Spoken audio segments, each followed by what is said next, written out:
Bismillahirrahmanirrahim. Kita akan melanjutkan pembahasan tentang i'rabul Quran.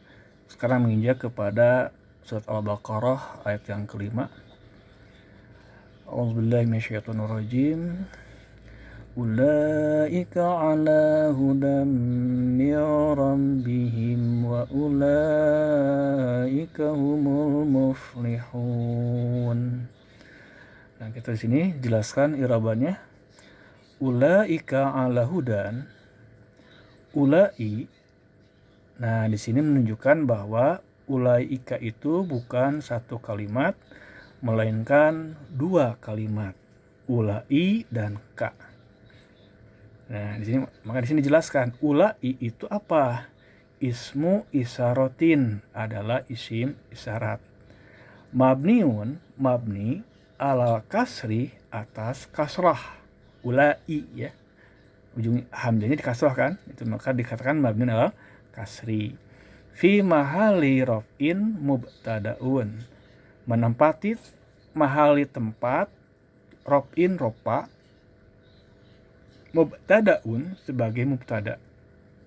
Artinya ini menunjukkan pada di awal jumlah ismiyah karena diawali oleh mubtada. Wal kafu dan kaf, ulai dan ka-nya, kafnya adalah lil khitabi, untuk menunjukkan kepada yang diajak bicara. Jadi mereka itu untukmu ya, ka itu adalah, jadi bukan ka ini adalah bukan domir, bukan isim anta, bukan ya, tapi menunjukkan kepada harfun, dia adalah huruf lil khitabi. Nah, ala hudan jarun wa majrurun adalah jar majrur. Di setiap disebutkan jar majrur itu terdiri pada huruf jar dan isim majrur. Di sini huruf jarnya adalah ala dan isim majrurnya adalah hudan. Mungkin ada yang bertanya, kenapa ada ala huruf jar, yang ala ini fungsinya menjarkan isim setelahnya, tetapi hudan di sini kenapa tidak dibaca hudin kan? Kan seharusnya kalau ada isim terletak setelah huruf jar, dia ada di kasroh. Tapi kenapa di sini bukan di kasroh, tapi fathah ten? Nah, maka di sini dijelaskan wa alamatu jaril ismi, dan tanda jar isim itu, dan tanda jar daripada isim hudan, al kasrotul muqaddaratu, adalah kasroh yang ditetapkan alal alifi atas alif. Walaupun dalam hudan ini ujungnya berbentuk seperti iya, huruf iya, tapi dia tidak bertitik, maka itu bukan iya, tapi alif. Nanti dalam contoh yang lain itu dinamakan dengan alif maksuroh ya. Kenapa bentuknya seperti alif? Atau kenapa bentuknya seperti iya? Kenapa nggak pakai alif yang harokat tegak, alif kayak yang kayak tongkat kan? Seperti ulaika, u-nya kan pakai alif itu, hamzah ya. Kenapa tidak alifnya harus tidak menggunakan alif yang berbentuk kayak angka 1? Kenapa harus alifnya berbentuk seperti iya? Itu akan dijawab di dalam iqlal nantinya. Jadi asalnya itu adalah hudayin. Karena hudan ini daripada hada yahdi, hidayatan, hidayah, jadi hada. Jadi ada 3 huruf sebetulnya, ada huruf iya, cuman huruf iyanya itu dibuang. Kenapa dibuang? Nanti akan jawab dalam iqlal sebetulnya jawabnya.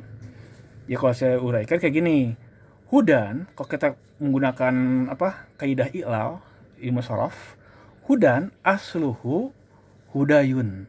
Tapi kalau ala hudan, asluhu ala hudayin, ada huruf ya, hudayin.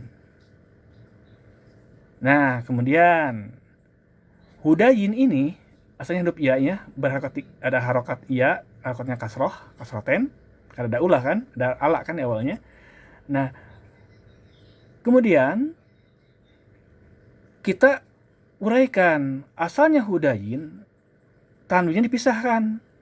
Wa aslu hudayin, Jadi hudayi en, ini tanwinnya dilepas daripada iya-nya. Hudayi dan en, karena tanwin aslinya adalah nun yang sukun. Seperti itu. Nah, kemudian ada kaidah, apabila ada ya berharokat dan sebelumnya di fathah, maka ya itu harus diganti dengan alif. Kalau kaidah bahasa Arabnya adalah iza taharokat yaun wan fataha ma qablaha kulibat alifan. Dia asalnya hudayi an, yi-nya ya-nya diganti dengan alif. Jadi ala hudaan. Nah, kemudian ketika ia-nya diganti dengan alif, alif harokatnya sukun.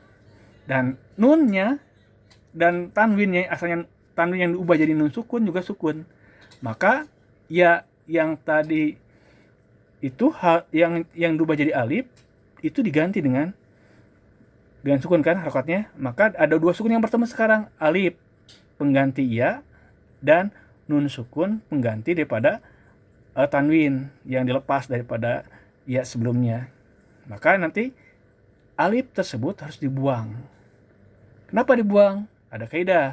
Apabila ada dua huruf yang berharokat sukun bertemu dalam sebuah kalimat, maka harus dibuang salah satu. Yang dibuangnya adalah huruf yang pertama. Itu alif. Jadi izal taqo sakinani fi kalimatin wahidatin wajaba hadfu ahadihima wal aksaru hadful awal. Ya, apabila dua huruf yang sukun ada dalam sebuah kalimat, maka harus dibuang salah satu di antara keduanya, dan yang dibuang itu kebanyakan adalah huruf yang pertama. Seperti itu. Memang sedikit ribet ya, karena memang ini adalah rumit memang pelajaran i'lal. Tapi saya kasih tahukan saja biar jelas kenapa alifnya berbentuk kayak iya ini. Nanti dalam ujung i'lal dikatakan wa baqiyat suratul ya'i lidilalati alal ya'il mahzufati. Maka ditetapkanlah alifnya itu seperti iya bentuknya untuk menunjukkan bahwa ada ya yang dibuang. Itu alasan kenapa alifnya berbentuk iya, bukan alif yang berbentuk biasa tegak kan kayak tongkat gitu ya. Nah, itu ya. Kalau memang dibutuhkan nanti akan saya buat cara mengilalkannya lah, memang dalam video yang lain ya. Nah, itu namanya lit ta'azuri karena dia mengandung huruf ilah berpenyakit, yaitu huruf iya yang tadi yang saya jelaskan dalam ilal ya. Muqaddaratil ala alifi ditetapkan atas alif lit ta'azuri karena dia termasuk huruf yang mengandung huruf ilah alif atau iya. Wa nukirol ismu, dan dinakirohkan isim tersebut yaitu hudannya. Kenapa nggak pakai alal huda? Liyufida, untuk menunjukkan makna dorban muhiman, sesuatu yang penting, sesuatu yang urgen, sesuatu yang betul-betul sangat penting. La yablugha kan kun hahu, yang tidak mungkin akan mencapai intinya. Itu kenapa alasan dia disebut dengan dalam bentuk nakirah. Ini menurut pengarang kitab ini ya. Mungkin dalam kitab yang lain mungkin akan berbeda pengertiannya. Kalau kita pahami dan kita setuju, boleh kita ambil pendapat dari pengarang kitab ini. Kalaupun kita tidak setuju, nggak apa-apa, kita tolak aja. Ini hanya pendapat daripada pengarang kitab ini. Mirabbihim, ini juga adalah 3 kalimat. Min, kalimat keduanya robbi, kalimat ketiganya adalah him. Jarun wa majrurun adalah jar majrur. Kenapa jar majrur? Karena huruf jarnya adalah min, isim majrurnya adalah rabbi. Muta'alakun itu dihubungkan atau dikaitkan bihudan dengan kalimat hudan. Mungkin ada yang bertanya, kenapa dengan hudan? Hudan kan isim, bukan fiil. Biasanya kan muta'alak adalah fiil. Kan? Perlu dipahami bahwa hudan ini adalah isim tapi mengandung arti fiil. Nanti bisa dilihat di dalam pembahasan al asma'u musabahatu bil fi'li. Isim-isim yang menyerupai fi'il. Jadi dia isim, cuman arti atau maknanya mirip dengan fi'il. Dia bukan fi'il, cuman maknanya sama dengan fi'il. Itu namanya al-asma'u musabahatu bil fi'li. Au bisifatin mahzufatin, atau muta'alaknya itulah dengan sifat yang dibuang. Min hudan, dari hudan. Nah itu ya. Wahim. Kenapa dibaca him bukan hum? Karena sebelumnya adalah baharokat kasroh, robbi him. Tapi kalau sebelumnya fathah kayak la hum. Itu ya. Pembacaan harokatnya seperti itu. Domirul ghaibina adalah domir gaib. Gaibina nanti bentuk jamak. Domir bagi mereka yang tidak ada di depan kita. Gaib namanya. Di bentuknya jamak ya. Mabniun ala sukuni, mabni atas sukun. Jadi him domirun, dia adalah mabni dengan sukun. Fi mahali jarin bil idhofati, dia menempati kedudukan jar dengan cara idhofat. Kalau diirobkan kayak gini, him domirun muttasilun mabniun ala sukuni fi mahali jarin mudhafun ilaihi. Kenapa dia jadi mudhaf ilaih? Sebab dia terletak di akhir sebuah isim. Kalau ada domir terletak di akhir sebuah isim, dia adalah menjadi mudhaf ilaih. Tapi kalau ada domir terletak di akhir sebuah fiil, maka dia bisa menjadi maf'ulun bih atau mungkin juga jadi fa'il nantinya. Wal jaru wal majruru, dan jar majrur itu min robbi, itu ini ala hudannya ya. Ala hudan, wal jar wal majrur, dan jar majrur ala hudan. Ini membahas yang ala hudannya sebelum ke min rabbinya. Muta'alakun, dia dihubungkan bi khobari, dengan khobar ulaika al mahzufi, dengan khobar ulaika yang dibuang. Ini pendapatnya yang seperti ini. Wayajuju, dan boleh juga, dan boleh antakuna, keadaan min li ibtida'il ghayati ala takdiri min huda rabbihim. Dan boleh keadaan min di sini li ibtida'il ghayah. Apa li ibtida'il ghayah? Ibtida artinya permulaan, ghayah artinya akhir. Ini menunjukkan pada awal dari sebuah akhir. Awal dari sebuah akhir. Jadi menunjukkan pada awalnya, nanti akan ada akhirnya kayak gitu. Ala takdiri, dengan ketentuan min huda rabbihim, dari petunjuk Tuhan mereka. Kita lanjutkan. Wa ulaika humul muflihun. Wa atifatun, wawunya adalah huruf ataf. Atifatun artinya mengatapkan. Ulaika maktufatun, dia diatapkan ala atas ulaikal ula, atas ulaika yang pertama. Waktu rabu i'rabaha, maka di'irabkan seperti ulaika yang pertama. Maksudnya apa? O-nya huruf ataf, ulainya isim isyarah mabni alal kasri fi mahali raf'in mubtada. Mubtada lagi. Kapnya harfun lil khitab. Seperti itu.